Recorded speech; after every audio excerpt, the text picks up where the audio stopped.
Noches, buenas noches, buenas tardes, si están en otro lugar del mundo. Soy Gabriel Chagas, soy actualmente el coordinador del Diplomado de Imágenes Musculoesqueléticas de LANS, desde Argentina para el mundo, para Chile, para Argentina, para México, Perú, Paraguay. Tenemos alumnos de varias partes. Este año es si no me equivoco, es la sexta edición, ahí por ahí me pueden corregir. Es un diplomado que consta de una parte teórica y tiene parte práctica, que lo cual es muy importante. Ya le vamos a ir explicando. La idea de hoy es hacer, es darles 6 casos, o quizás alguno más, de imágenes o de patología musculoesquelética para, entre todos, ir evaluándolos, ir desglosándolos. Se va a compartir pantalla. Ya hay 41 personas, lo cual está muy bueno.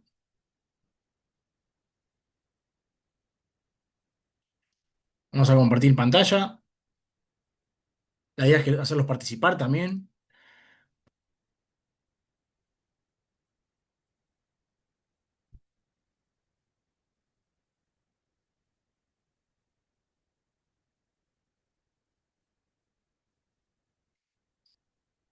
Bueno,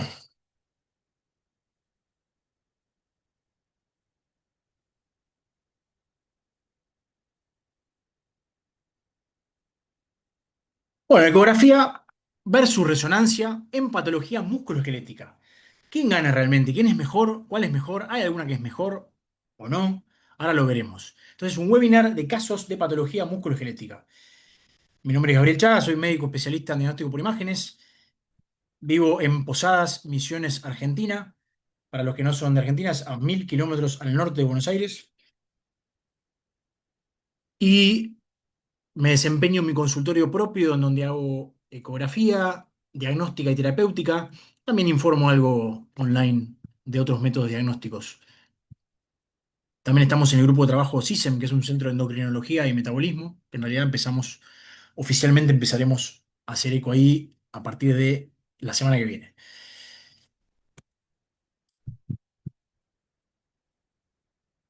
El problema no solo es ver la imagen, es interpretarla correctamente. Y de eso vamos a hablar. Vamos con el primer caso. Una mujer de 75 años que cursa o que refiere gonalgia anterior, o sea, dolor de la rodilla anterior, y consulta también por un aumento de volumen suprapatelar o suprarrotuliano muy significativo. Esa gente que tiene muy hinchada la parte superior a la rótula. Vamos a mostrarles primero un clip ecográfico. Cualquier cosa pueden en el chat decir si tienen alguna duda. Es un clip ecográfico de la región suprapatelar, en donde vemos la presencia de líquido suprapatelar. Esto es una compresión dinámica por el transductor. Es una de las grandes ventajas de la ecografía, que yo puedo comprimir, puedo intervenir la imagen. No es como la resonancia, que uno ya la recibe muchas veces ya realizada. Esto es un Aparece algo de líquido, hasta ahora, suprapatelar, suprarrotuliano. Vemos que tiene algo de ecos en su interior. Hasta ahí podía ser cualquier cosa, podía ser un derrame, podía ser alguna otra cosa. Vemos que tiene ecos en unas partes más sólidas. Vamos a ver la resonancia.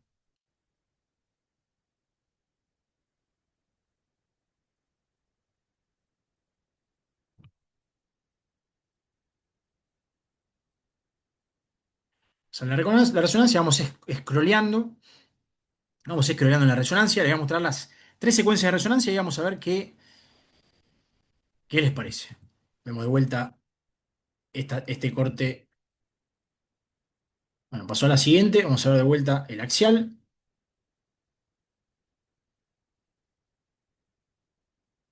El corte axial de la rodilla.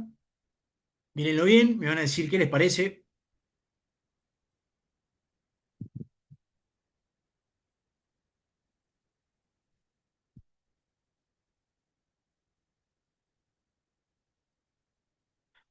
Vamos a ver este otro corte de resonancia, esta otra secuencia. Una imagen en plano coronal.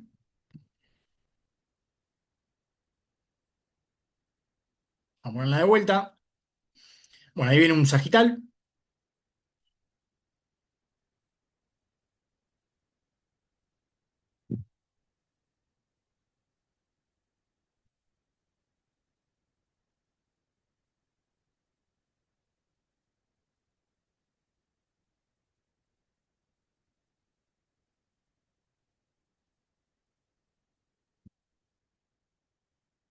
Presten atención a esta imagen de acá.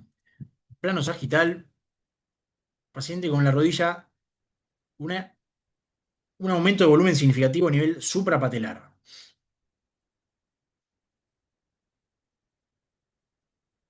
Hagamos otra secuencia coronal de uno.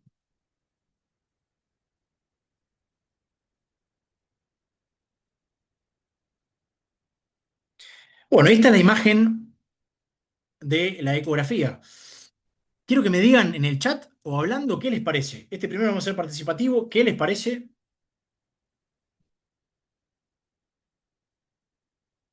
Así por lo que vieron, ¿qué les parece? Una paciente de 75 años, que ahora veremos si tuvo trauma previo o no, que refiere, viene con una gonalgia anterior muy significativa, muy hinchada. ¿Qué les parece? Bueno, si no hay ningún valiente, les voy a contar que este diagnóstico, estaba el diagnóstico supuesto de derrame articular suprapatelar, que claramente no lo era.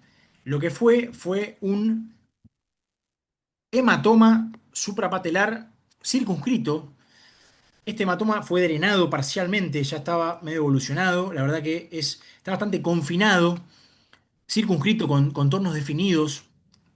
Ahora les voy a mostrar. El interrogatorio reveló que había tenido un trauma directo patelar, básicamente había caído de rodillas hacía 5 meses. Miren acá la fractura rotuliana. Entonces, evidentemente hizo un hematoma tardío, 5 meses después, suprapatelar, que fue considerado en su momento como un derrame común y corriente. La realidad es que en la ecografía no se veía como un derrame común y corriente, se veía bien circunscrito. De hecho, lo drenamos y salió la mitad líquido, vino líquido hemático. Y si vemos en la resonancia, si ustedes miran este corte, esta secuencia, en T1 ustedes pueden confundirse y pensar que era todo parte del líquido suprapatelar, más no lo era. En esta. Disculpe, Doc, ¿no es una Disculpe, doctor, ¿es una bursitis? bursitis? Mirá, no me pareció una bursitis, pareció un hematoma, aparte venía líquido, yo lo drené, por eso tengo venía líquido hemático franco. Y no tenía, estaba separado, lo que voy a mostrar, estaba separado de la cavidad, mirá, eso es lo que te digo. Bien separado No de la había cavidad. ningún, No había no había ningún, ningún no había signo ningún signo Ahí está, ¿eh? no había un hematoma, no Líquido se veía un, suprapatelar. sí, El líquido suprapatelar era bien hiperintenso en T2, bien prácticamente anecogénico en ecografía. Y acá lo que había era un hematoma circunscrito suprapatelar que simulaba un derrame común y corriente. Este lo drenamos, venía sangre, venía líquido hemático. La otra parte no venía líquido porque estaba en vías de coagulación. No lo consideramos una bursitis.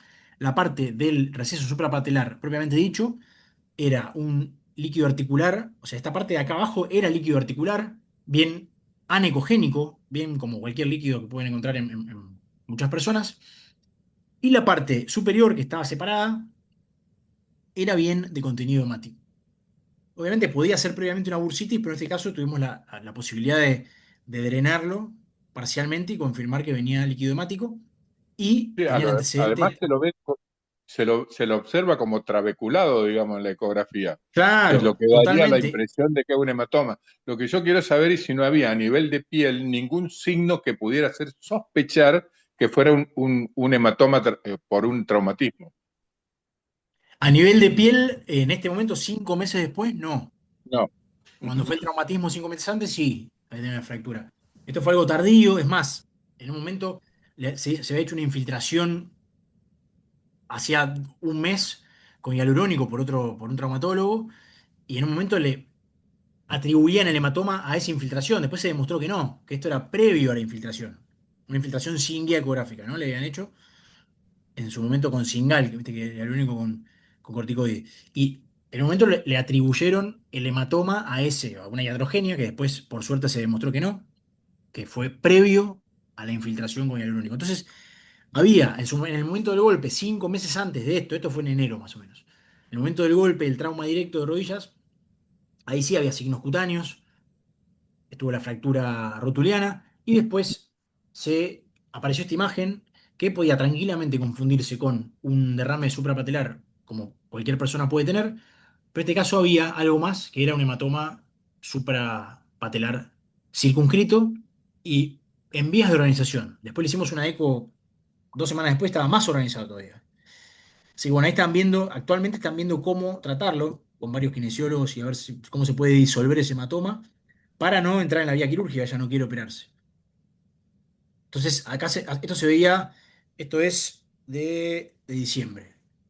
Ya se veía bien y tengo una posterior Lo que me llama también. la atención es que no haya habido un diagnóstico radiológico previo de la fractura de rótula, ¿no? No, no, o sea, sí, la fractura de rótula, sí.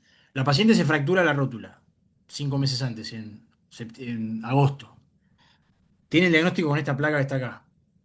Se hace el tratamiento correspondiente y 5 meses después aparece el hematoma. O por lo menos se da cuenta ella, no sé si apareció antes o no. O sea, estaba el diagnóstico de la fractura de rótula. Pasa que en Ah, realidad perfecto. lo atribuimos a. No se atribuía correctamente.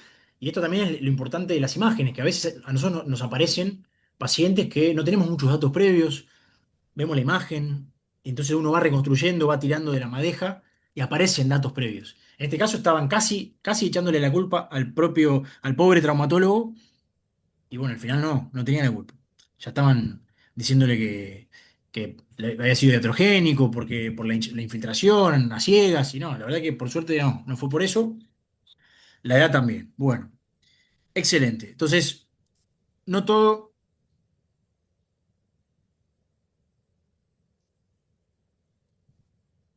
Entonces, un hematoma suprapatelar circunscrito en vías de organización, secundario trauma, mucho tiempo después, asociado a escaso. Había derrame suprapatelar, claro, había. También se infiltró. La segunda vez se infiltró con Singal, pero ya por vía ecográfica, con guía ecográfica, o sea, se infiltró no en la zona del hematoma, sino en la cavidad suprapatelar, que eso es clave, la guía ecográfica para eso.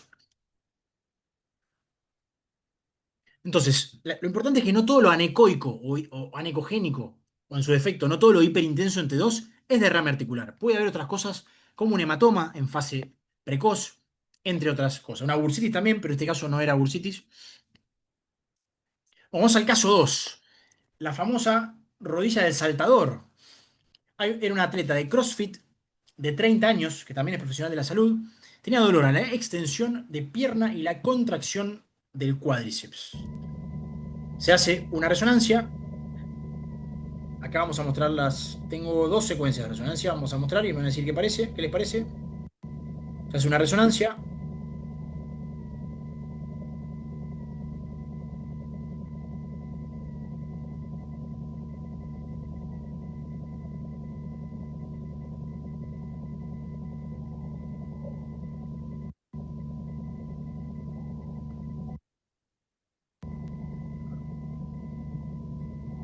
Elegí la mayoría de los cortes, la mayoría de las imágenes en T2. Me parece más didáctica para estos casos, ¿no?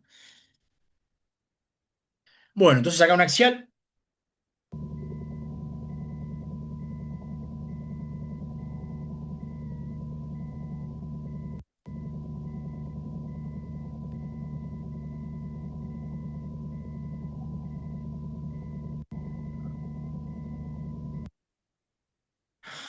Vamos a la ecografía.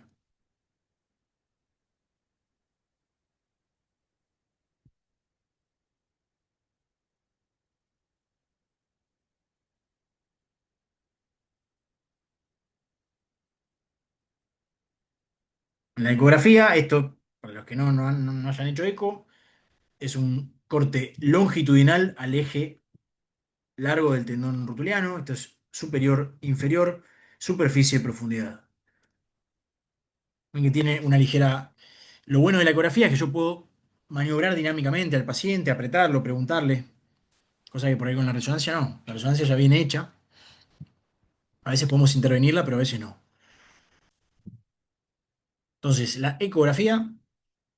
Lo mismo, mismo tendón rotuliano, en un corte transversal al tendón, el mismo paciente que vimos recién.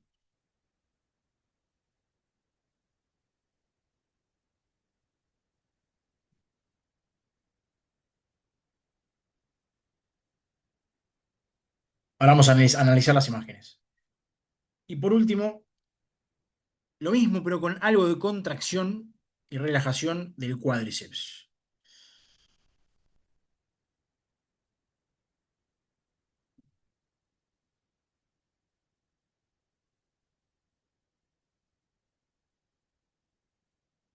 Bueno, en este caso, quiero que me digan qué les parece que hay. Ya dijimos una rodilla del saltador, pero ¿qué les parece que ven en las imágenes?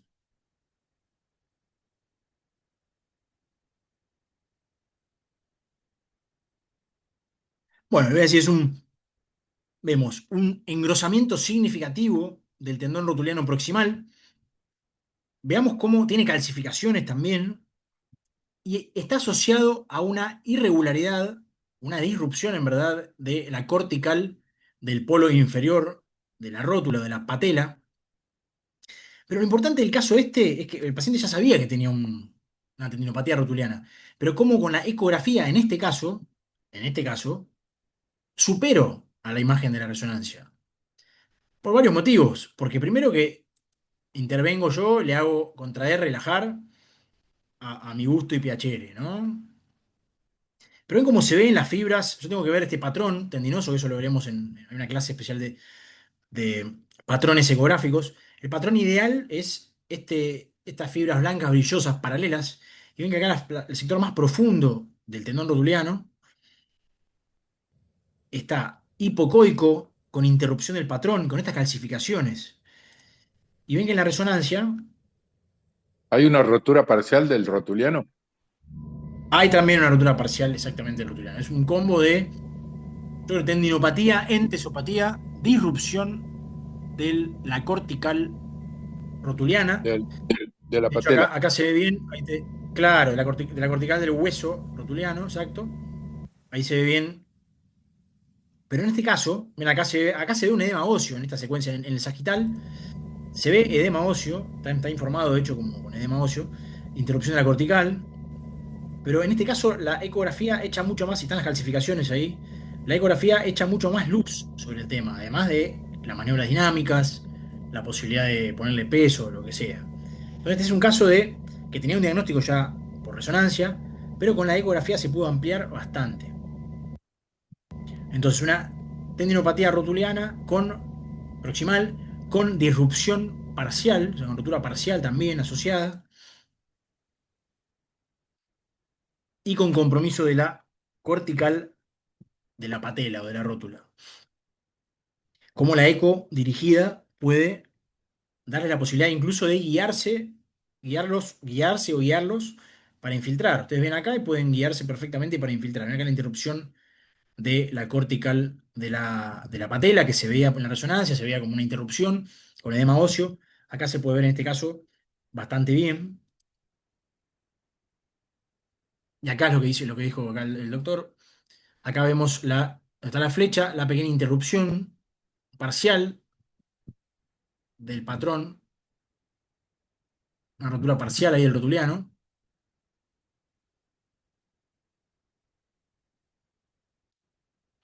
Entonces la ecografía puede ser superior en tendón. O sea, no es que la resonancia es superior siempre. No siempre, no necesariamente. Y eso es uno de los conceptos que a mí la verdad que me han cambiado la vida. Porque la ecografía puede ser superior en muchos casos a la resonancia. En otros no, claramente. ¿Y por qué es importante esto? Porque ustedes a veces quizás no tienen resonancia a mano, o es más cara, o no se consigue, o no puede. Entonces la eco es mucho más disponible, mucho más accesible muchas veces. Caso número 3, un futbolista amateur de 42 años que me consulta por un dolor en aspecto en cara posterior de la pierna y el tobillo. Vamos a ver la resonancia.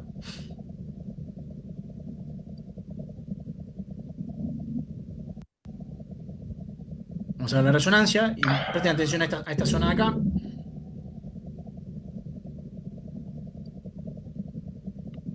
hacer un corte axial, tendón de Aquiles.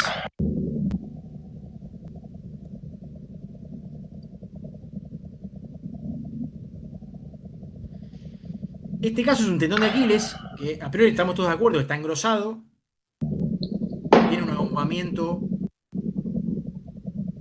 de su superficie anterior, ahora se ve bien en la resonancia, tiene esto de acá que estoy marcando en la flecha, es un signo, en el cuerpo del tendón, es un signo típico de tendinopatía, pero algo de líquido. Pero el debate acá era que, hay otro corte también, sagital, también con mucho edema, y ven esto acá, que la verdad que fue informada como rotura parcial, mejor dicho, desgarro longitudinal, así fue informada, ¿no? Entonces ahora la idea es ver si era o no era.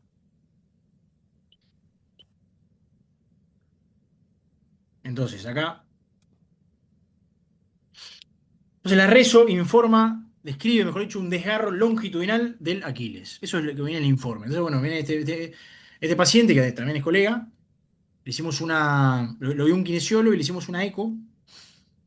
Y bueno, en la eco, ¿qué aparece? Vamos a ver si aparece un desgarro longitudinal o no aparece.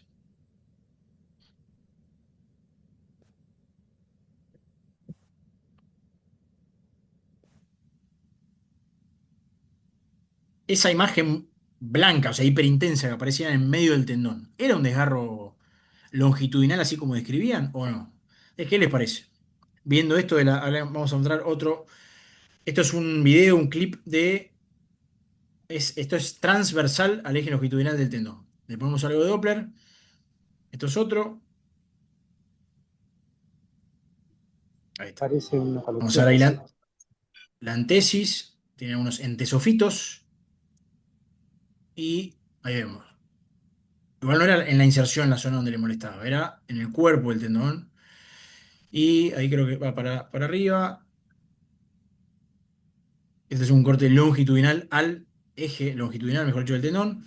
Había algo de líquido, sí, retrocalcáneo. Y vamos a ver otra imagen también con líquido. Estaba el engrosamiento que se veía en la reso. Pero ese tal desgarro longitudinal informado. ¿Te le parece que estaba o no estaba?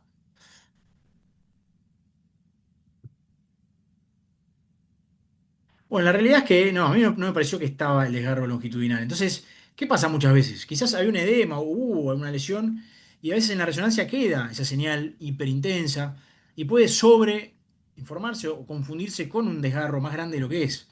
Acá la realidad es que sí había un pequeño desgarro del Aquiles, más que nada, pero la fibra no longitudinal, sino parcial de las fibras profundas, más cercano a la inserción, que era esto de acá, esto de acá, este tajo de acá.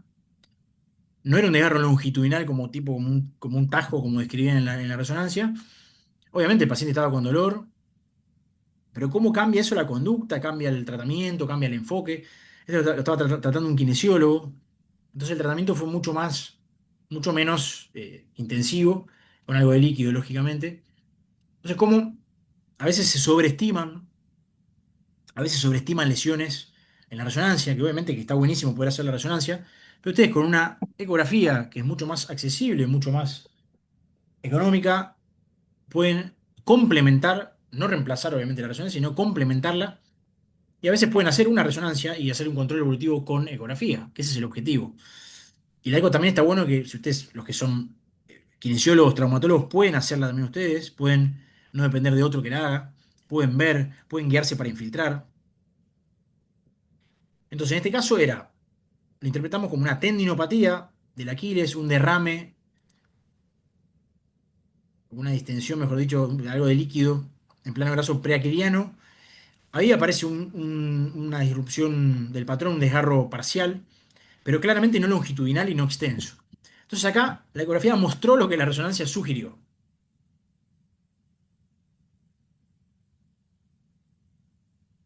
Yo voy mirando el chat, me avisan cualquier cosa.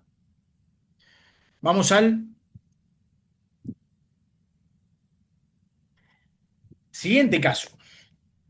Vamos subiendo en complejidad. Este caso es se denomina manguito rotador o algo más. Paciente 45 años, futbolista amateur, arquero, como decimos en Argentina, bueno, portero, guardameta, que venía con una omalgia bilateral, un dolor bilateral de hombro.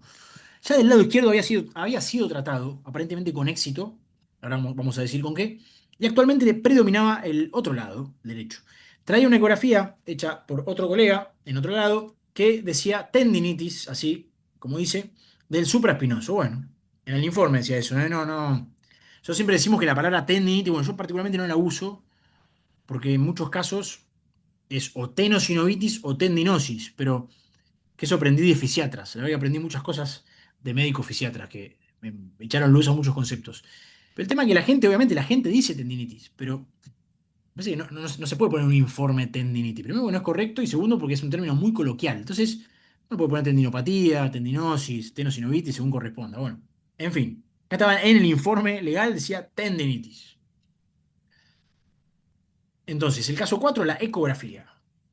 Recordemos que es un paciente con un supuesto síndrome del manguito rotador. Bueno, pero ¿qué vemos? Vemos el supraespinoso, que después veremos en el diplomado cómo tomar la mejor imagen. Acá vemos la huella de inserción, el footprint que tiene que tener esta imagen de ese.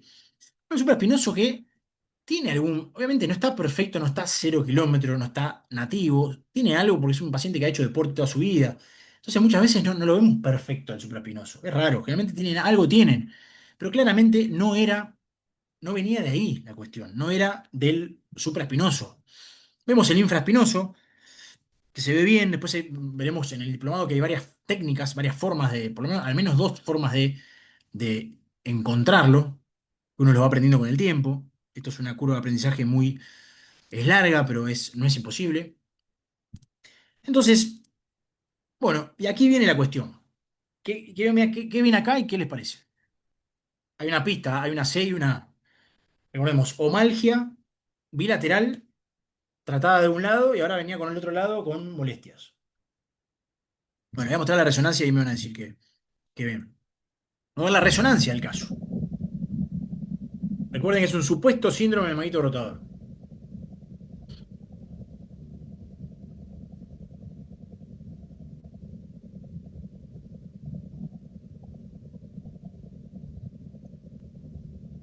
Hay una pista que el dolor es en la parte de arriba.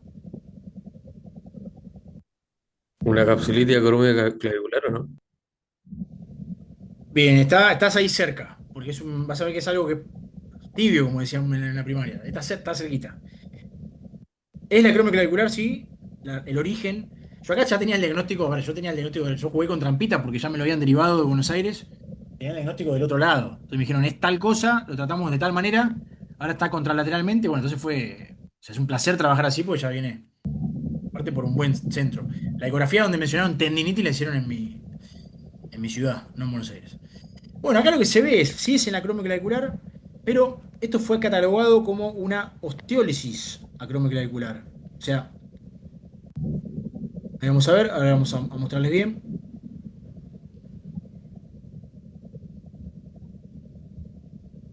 Aquí tiene edema, tiene irregularidad de ambas superficies a predominio clavicular.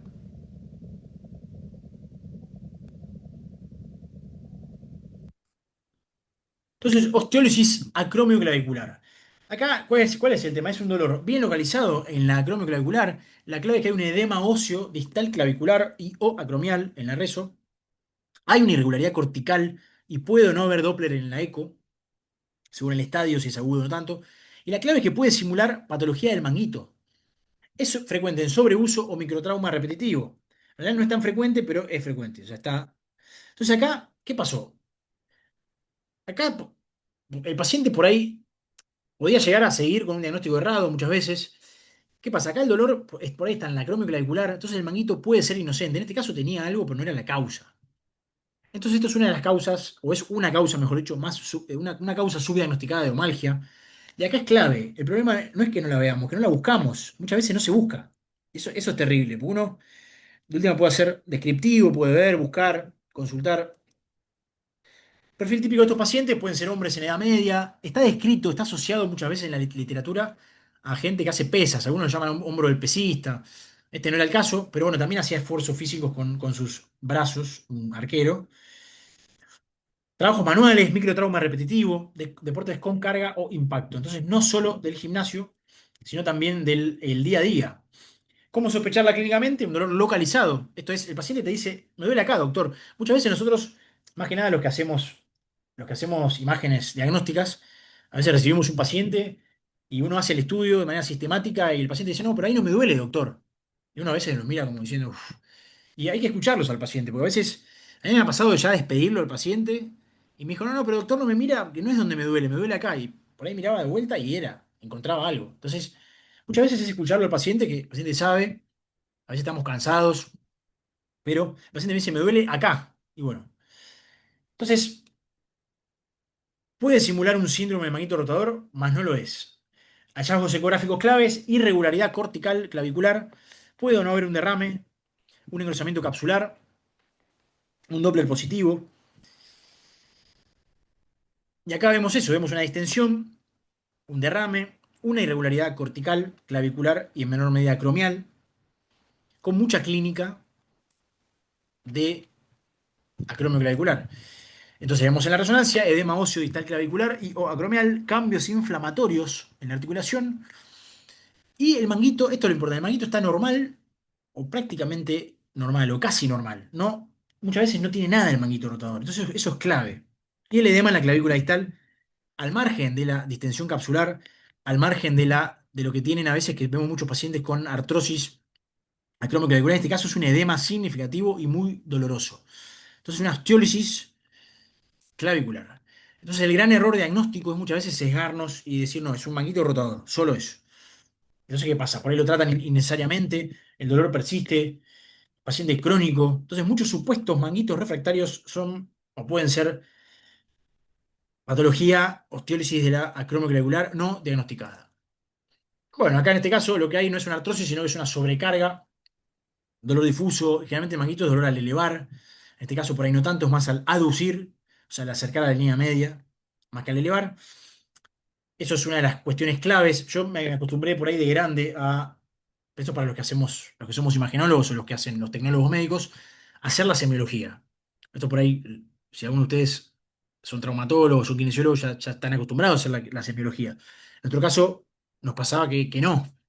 En la formación en radiología o en imágenes, muchas veces uno aprende a ver imágenes, aprende a ver patología, y quizás no siempre te enseñan a hacer semiología. Yo creo que es clave la semiología. Es semiología bien hecha y una ecografía bien hecha o una resonancia bien leída.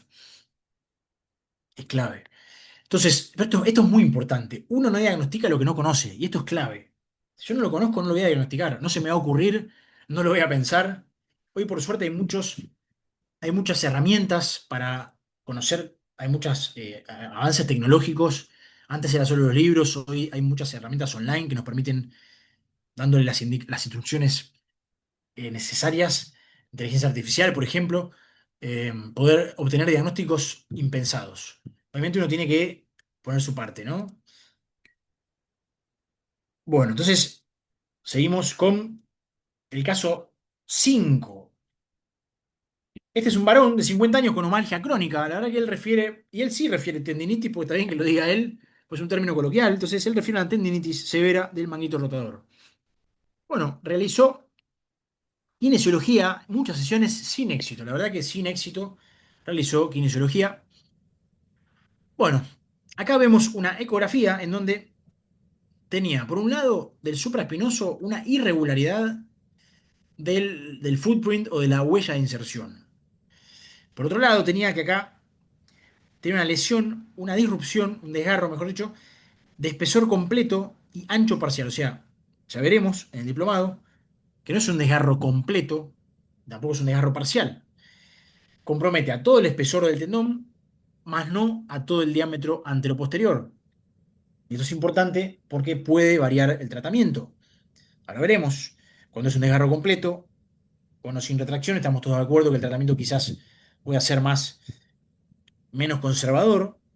Y cuando es un desgarrito parcial, estamos todos de acuerdo que sea un tratamiento más conservador, mejor dicho. O sea, cuando es un desgarro parcial, tratamiento más conservador, y cuando es un desgarro completo con retracción, menos conservador. El tema son todos los intermedios, ¿no? ¿Qué tipo de tratamiento es? Por eso es importante describirlo. Es un desgarro, entonces, de espesor parcial, perdón, de espesor completo y ancho parcial. O sea, compromete todo el espesor del tendón, como si lo taladrara, pero no todo el diámetro anterior-posterior. Recuerden que el tendón es una estructura tridimensional. Tenía algo de distensión bursal también, tenía de yapa, en este caso sí, algo de distensión capsular, acromioclavicular, una irregularidad de la superficie acromial que puede ser degenerativa en este caso, que no es tan significativa como la anterior. Esto de yapa. Una diferencia, sí, el lado afectado con el lado sano. Vamos a la rezo.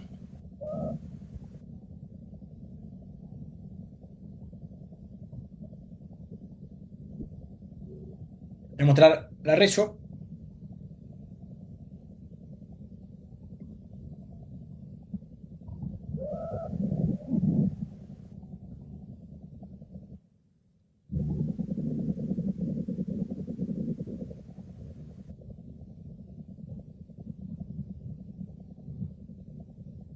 En la resonancia corteaxial, por ahí es mejor para ver el subescapular, quizás.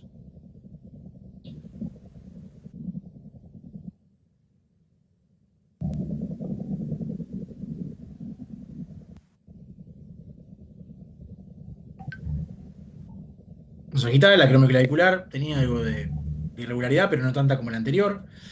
Y acá en sagital se va a ver bien. Se va a ver bien, ahora va a aparecer. Acá, ven que hay una. Está la interrupción, está el desgarro de espesor completo y ancho parcial. O sea, no compromete a todo el tendón. Hay fibras indemnes. De hecho, bastantes. Bueno, entonces, lo que había salido en la ecografía se confirmó en la resonancia. ¿Qué pasó? El paciente decidió operarse. Fue y se operó. Entonces, ¿qué pasó? Bueno, ¿era cirugía la mejor opción o no? Bueno, eso es un debate más que excede a los objetivos de este diplomado. Pero en este caso era un desgarro de espesor completo y ancho parcial del supraespinoso, diagnóstico claro por ecografía. Él decidió, y su médico decidió operarlo, y el paciente viene con dolor 2 meses después. Entonces, bueno, ¿podíamos haber hecho algo distinto? Bueno, es un debate, como digo, que excede. Pero acá el objetivo no es hacer ese debate del tratamiento, sino que en este caso la ecografía era suficiente ya. Era suficiente quizás para iniciar un tratamiento a una infiltración, a una cuestión intermedia, no operarse directamente. Hay un diagnóstico claro de rotura, hay una evaluación dinámica, hay una correlación clínica directa. Después se demostró que hay una concordancia con la resonancia. Entonces, ¿cuál es el tema este? Una cuestión de optimizar recursos muchas veces. No siempre es necesario ir a la resonancia sí o sí. Es verdad que hay que ganarse la confianza. Este paciente lo veía, o sea, no sé, un traumatólogo que yo no conocía, ¿no? No siempre es necesario ir sí o sí a resonancia. Yo sé que a veces por unas cuestiones legales, para que la financiadora de salud, que en Argentina se llaman obras sociales, cubra la cirugía, a veces tiene que tener una resonancia, no basta con la eco.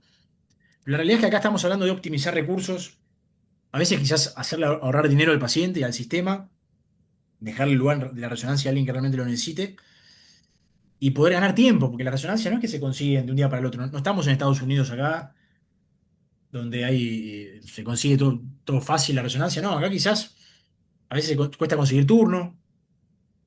Entonces, con una buena ecografía, ustedes pueden obtener un diagnóstico que se acerca bastante a lo que pueden ver en la resonancia. Obviamente no la reemplaza, pero. Bueno, vamos al caso 6. Caso 6. Este es un varón de 60 años. Tiene una omalgia de meses de evolución. Es sedentario, ocasionalmente camina y se hace una ecografía para evaluación. Se hace una ecografía en abril y otra en junio del 2025. Y tiene esto, esta es la de abril, esta es la de junio. Van a ver que en el supraespinoso, el tendón supraespinoso, hacia insercional distal, bueno, es una redundancia, tiene como estas imágenes hiperecogénicas, como calcificaciones parciales. Ahí en ese momento, la verdad que lo interpretamos como, estábamos en la duda de, porque no tenía clínica de tendinitis calcificante, ya los que son, algunos ya saben que está la entidad llamada tendinitis calcificante o tendinopatía calcificante, que es una calcificación muchas veces iatrogénica o inflamatoria, patológica obviamente, del tendón supraespinoso y que después puede ir a la bursa. Es un cuadro muy doloroso, muy invalidante y por ahí de inicio brusco. Bueno, no era la clínica de una tendinitis calcificante, pero tenía una señal, la imagen que podía, no permitía descartarlo. Podía ser también una entesopatía o una calcificación insercional degenerativa, crónica. Estábamos en esa duda, ¿no? El tema es que era un tendón enfermo, no era un tendón sano. ¿Qué pasaba en aquel momento con el supraespinoso? Estaba bastante, o sea, más allá de eso, no tenía mayores en abril. Tenía el resto del tendón, no estaba discontinuo, más allá de esa zona que tenía la calcificación, estaba bastante bien. ¿Qué pasa? En julio, o sea, un mes después de la última eco, sufre un accidente doméstico con un traumatismo directo, muy violento. Y viene y se hace esta ecografía, post-traumatismo directo. ¿Qué vemos acá? Hacemos un comparativo, recuerden la imagen anterior, esta imagen comparativo de supraespinoso. Recuerden que esta imagen, obviamente, es un paciente con un tendón no tan sano, entonces no es la imagen más linda que van a ver en un libro. Es una imagen bastante buena, pero no es la imagen del libro porque es un tendón ya con menos carga de agua. Pero en la imagen, ¿ven la diferencia? El lado sano, está el tendón sano efectivamente. Claramente, no es un tendón, no es tan grueso porque es un paciente más grande. Pero acá del lado derecho no hay tendón. Venga, acá no hay tendón. Y acá sí hay tendón. No hay tendón y sí hay tendón. Diferente a esta imagen de acá, que acá hay tendón y hay tendón. Entonces, ya vemos que hay un desgarro completo, en este caso sí completo con retracción del supraespinoso. Pero esto no termina aquí, como dice un Instagramer. ¿Qué pasa? Vamos al infraespinoso. Vamos al infraespinoso y ¿qué hay? El lado izquierdo se ve el tendón y el lado derecho ¿qué se ve? Nada. El lado izquierdo se ve el tendón y el lado derecho no se ve el tendón. Entonces, también está desgarrado de manera completa y retraído el infraespinoso. Entonces, tenemos desgarro de dos tendones. Subescapular, zafó. Y algo de derrame ahí en la bursa. Vamos a ver la resonancia. Hay una diferencia con las resonancias anteriores, ¿no? Claramente hay una diferencia abismal. Algo de líquido ahí peritendinoso del bíceps. Líquido tenía también. Líquido por todos lados. Y van a ver acá arriba qué hay. Donde tenía que estar el tendón, ¿qué hay? Nada. Damos vuelta.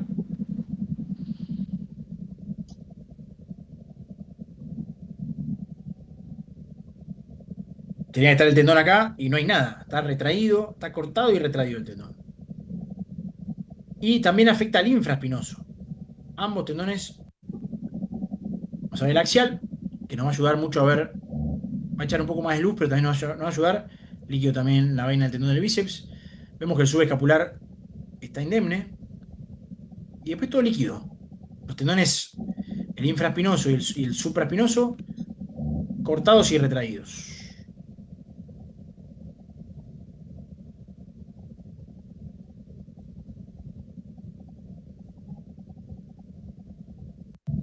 Este paciente fue operado, fue confirmado su cuadro quirúrgicamente. Ven acá, ascenso de cabeza humeral.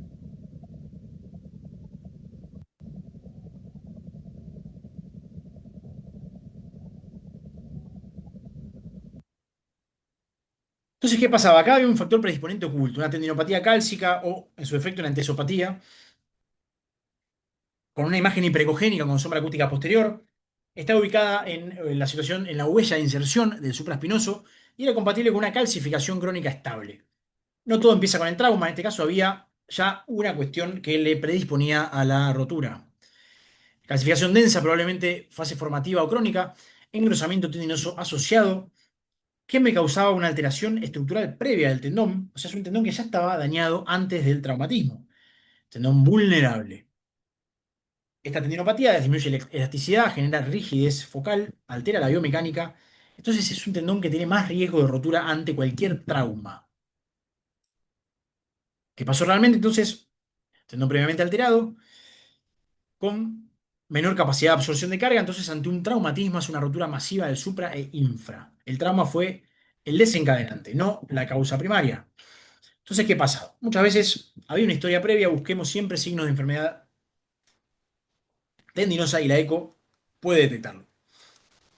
Entonces no gana el que tiene más tecnología, sino el que mejor la interpreta. Bueno, este es el caso 4, pero no es el caso bonus. Vamos a hacer un caso bonus track, que en realidad eran 6 casos del séptimo, ¿verdad? Pero vamos a poner porque me lo pasó un colega de amigo. Esta es una jugadora de mami hockey de 51 años que refiere un tirón brusco en el glúteo de 3 días de evolución. Entonces, gentileza acá el doctor Gerardo Madeira de Mendoza, Argentina, un gran amigo y colega, muy bueno en resonancia. Quiero que me digan qué ven acá. Vamos a jugar. ¿Qué ven acá? ¿O qué les parece que ven? ¿O qué es? ¿Qué zona del cuerpo es, por lo menos?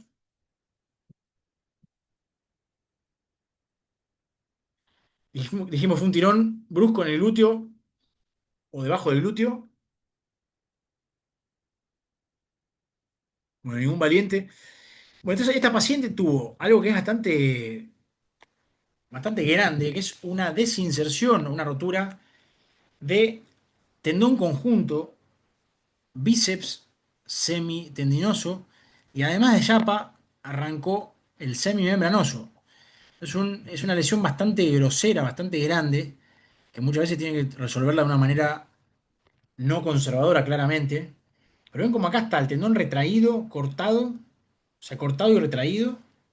También acá parece ser no solo el tendón conjunto, sino que también el semimembranoso, que está en situación medial al mismo, con un gran hematoma. Ven acá que acá, si bien el T2 es más, por ahí más lindo para ver estas cosas, porque veo el edema, pero no hay que menospreciar al T1, porque el T1 voy a ver, bueno, acá se ve bien, pero acá hay un lindo T1. Acá, por ejemplo, veo de manera comparativa el tendón conjunto llegando al isquion y este lado no lo veo. O sea, acá veo tendón y acá no lo veo. Entonces, son casitos, esto es cosa de todos los días. En este caso no tenemos la ecografía porque él informa resonancia, la ecografía no se la hace otro, o quizás nunca se hizo ecografía, pero como son casos que pueden ver en la práctica diaria, cosas muy grandes, muy groseras, que está bueno diagnosticarlas, está bueno verlas rápidamente porque implican una mejoría en el tratamiento del paciente.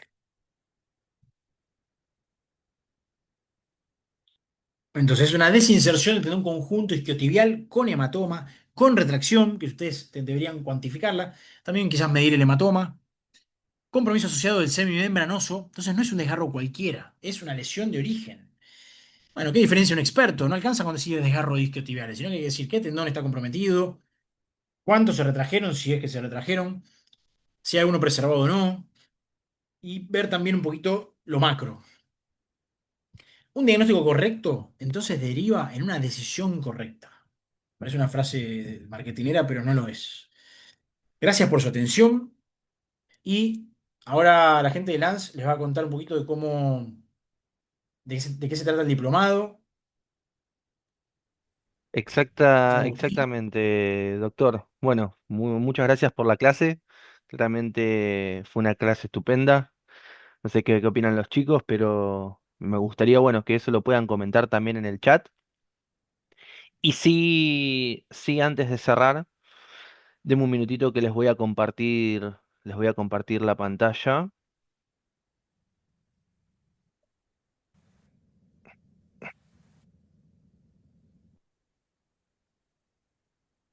Bueno, básicamente contarles qué es Lance, ¿no? Para todos, quizás hay gente que ya nos conoce, que nos viene siguiéndose mucho en redes sociales. Hay otras personas que no, que quizás nos conocieron por alguna campaña o inclusive por justamente boca en boca. Y por eso mismo quería comentarles un poquito lo que es Lance. Básicamente Lance, como bien dice acá, somos una institución dedicada a la capacitación técnica y diagnóstica avanzada. Estamos constituidos y avalados como una SRL dedicada a servicios de enseñanza y contamos con Bueno, que registro. yo, perdón que te interrumpa, yo recién dejé de compartir, así que no sé si por ahí te... Ahí estás Perdón. viendo, Ahí está, Doc, sí, sí, ahí sí, ahí sí. Ahí sí, sí. ¿sí? Sí, sí, perfecto. Perfecto. Ahí volvemos. Bueno, como les comentaba, contamos con registro ante la Inspección General de Justicia acá en la Argentina y en Chile estamos acreditados y validados por la carrera funcionaria y horas con IS, ¿sí? Mismo también en lo que es en la parte internacional, contamos por la Universidad Benemérita Autónoma de Puebla, a través del Departamento de Educación Continua del Complejo Regional Sur, teniendo lo que es validez a nivel nacional en México, ¿sí? Avalados por el Consejo Mexicano de Imagenología Técnica y avalados por la Sociedad Mexicana de Técnicos en Radiología. Básicamente nuestra misión, sí, es transmitir el conocimiento científico a una región que carece de posibilidades. Formamos profesionales de la salud a través de la incorporación del saber tecnológico, integrando la concepción humanística de la educación. Nosotros en lo que es la metodología de aprendizaje, sí, aprovechando lo que es la virtualidad y demás, ofrecemos una flexibilidad total. Si bien lo que es el diplomado completo eh, consta con lo que viene a ser clases blended, ¿sí? Es decir, tanto clases grabadas como clases que ya están como clases en vivo, ¿sí? Todas las clases quedan grabadas. ¿Y a qué me refiero con esto? A día de hoy, un profesional de la salud claramente muchas veces restringe, ¿no? De poder seguir formándose y demás por una cuestión de los tiempos. Y eso es lo que nosotros les brindamos a todos. Claramente, si pueden acceder a lo que es la clase en vivo, son bienvenidos. Está muy bueno para poder interactuar, para poder charlar con los compañeros, con el profesor y básicamente poder sacarse todas las dudas. Pero que lo hagan 100% grabado no quita que van a poder hacerlo también, porque van a contar con lo que viene a ser un grupo de WhatsApp para poder interactuar con sus compañeros, van a tener el contacto con los profesores directo para poder justamente también sacarse las dudas que tengan. Y dentro de lo que viene a ser la plataforma hay un mismo foro para poder interactuar. Por eso mismo, como bien está acá dicho en 6 ítems, tenemos flexibilidad total, herramientas digitales, prácticas, biblioteca, videos con pacientes reales y, bueno, el chat con los docentes. Sin más que decir, lo que es el diplomado de imágenes del sistema musculoesquelético, al terminar el diplomado van a tener la certificación avalada por las 3 entidades que le mencioné, ¿sí? Repetimos, la Inspección General de Justicia, SENS y CERTIA por lo que es parte de Chile y lo que es la Benemérita Universidad de Puebla en México. Eh, Claramente la duración del diplomado es de 8 meses y en lo que se va a aprender básicamente es desde principios físicos y anatomía radiológica hasta lo que son las patologías complejas como pubalgias, hernias y desgarros musculares. Los docentes que van a estar a cargo de lo que es todo el diplomado, acá tenemos presente, bueno, al doctor Gabriel Chagas, ¿sí? Especialista en diagnóstico por imágenes y fundador de Sordin, que es el coordinador básicamente de lo que es el diplomado. Por otro lado, tenemos a el doctor Pablo Sartori, ¿sí? Que es neuroradiólogo y autor de libros como guía para realizar informes médicos, ¿sí? Tiene muchísimos libros que también en sus clases suele sortear y demás a todos los que participan. Por otro lado, tenemos al doctor Germán Darío López, que es especialista en diagnóstico por imágenes y experto en entornos virtuales de enseñanza. Y sumamos a lo que es la doctora Florencia Roy, que es especialista en diagnóstico por imágenes y claramente todos van a poner de su parte para tener lo que es este diplomado 100% teórico y práctico, ¿sí? Con la flexibilidad, como bien les menciono, de la virtualidad y que puedan aprovechar al máximo, bueno, básicamente la flexibilidad que brinda la tecnología a día de hoy. Así que bueno, acá por último está el contacto de inscripción, ¿sí? Por un lado, todos los que son de Argentina, México y Latinoamérica pueden escribirme directamente a mí, soy Agustín, eh, para pedirme información del diplomado y básicamente van a tener un muy buen descuento sobre lo que es el diplomado completo, los 8 meses de cursada. Y para todas aquellas personas que son de Chile, tienen la posibilidad de escribir directamente al WhatsApp de Chile. Así que ahí a la brevedad, chicos, yo les voy a estar enviando al chat nuevamente lo que es el WhatsApp para que puedan escribirnos. Y si tienen alguna duda en particular también se las puedan sacar para, bueno, tomar las riendas de arrancar con el diplomado, que esto es un mínimo de los 8 meses que en realidad dura el mismo y que, bueno, van a contar con cuatro grandes profesionales que lo dan todo en sus clases y que, bueno, que día a día, gracias a eso, eh, contamos por cada año con muchísimos más alumnos. Ah, Te voy a interrumpir para agregar algo. Hay una docente también, la doctora Spasiuk, que es especialista en radiología pediátrica, también que participa de una clase de acá de nuestra ciudad. Y acá veo que hay un alumno de Paraguay, acá yo estoy enfrente a Paraguay, así un país muy querido. Y bueno, también nosotros tenemos la posibilidad de hacer prácticos. También los alumnos pueden hacer prácticos en Chile. Siempre históricamente se hizo prácticos en Chile y este año podemos, al haber muchos argentinos anotados, se puede plantear la posibilidad de hacer prácticos en Buenos Aires o en mi ciudad, Posadas, a 1000 kilómetros al norte de Buenos Aires. Así que eso es una de las sorpresas de este año, ¿no? bueno, excelente, Doc. Excelente esto que estás aclarando.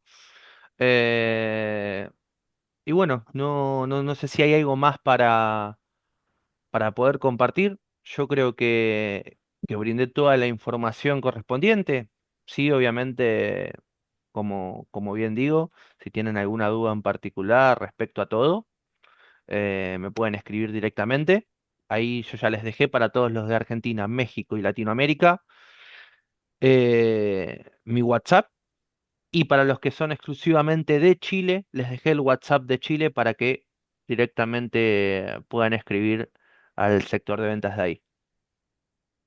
¿Podría informarnos cuánto es el costo del curso de diplomado en músculo esquelético? Sí, Robert, respecto a eso, toda la información lo van a brindar lo que son los vendedores por medio de lo que es el WhatsApp. Ujú. Así que pueden escribirles directamente y les van a informar lo que El son los WhatsApp costos y demás. el WhatsApp es el mismo que estamos utilizando en el diplomado de ecografía general. El WhatsApp se los acabo de dejar ahí Ah, por el chat. perfecto. Bien, Se los dejé por perfecto. el chat para que puedan escribir. Bien, Ahí en detalle también les van a brindar, bueno, un resumen de lo que es cada módulo y demás, de lo que es el diplomado. Y bueno, básicamente el descuento que estamos brindando por el acceso a lo que es esta clase en particular, ¿sí? bien. Así que, bueno, profe, no sé si hay algo más que decir, hay algo más que aclarar. Gente, muchas gracias por todo, a todos. También cualquier duda, yo les dejo también mi Instagram, donde sacamos las dudas a veces, a los que están conectados todavía. Acá voy a anotar. Doctor Gabriel Chagas, ahí sacamos dudas muchas veces, ponemos casos. Así que bueno, gracias a todos y a todas, que tengan una excelente semana y bueno, felices Pascuas. Hasta luego. Bueno, muy buenas noches a todos, chicos, chicas, que tengan un excelente fin de semana y bueno, también les deseo unas felices Pascuas.